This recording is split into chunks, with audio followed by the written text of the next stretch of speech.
নমস্কার বন্ধুরা, ঝর্ণা দিদির কিচেনে সবাইকে স্বাগত।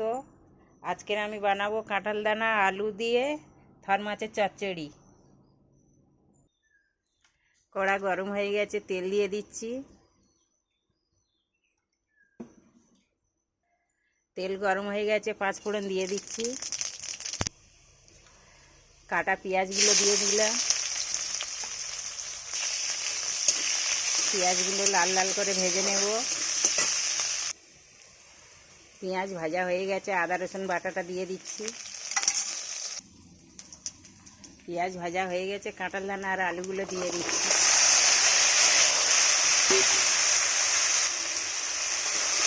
ভালো করে কষে নেব।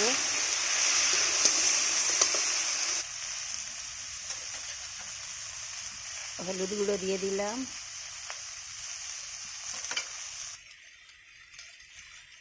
লঙ্কার গুঁড়ো দিয়ে দিলাম, ধনিয়ার গুঁড়ো দিয়ে দিলাম, পরিমাণ মতো লবণ দিয়ে দিলাম।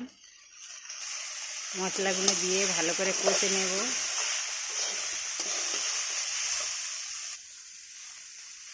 অল্প পরিমাণে জল দিয়ে দেব।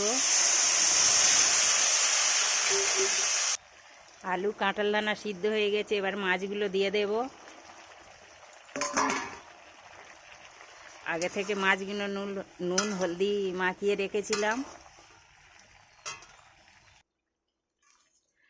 2 মিনিট ঢেকে রাখবো। ঢাকাটা খুলে দেখছি,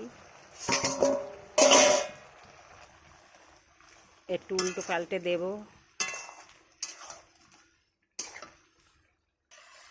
বন্ধুরা দেখো, আমার থর মাছের চচ্চড়ি হয়ে গেছে। একদম শুকা শুকা বানিয়েছি। বন্ধুরা, ভিডিওটা এখানে শেষ করছি। সবাই ভালো থাকবে, সুস্থ থাকবে। টাটা বন্ধুরা।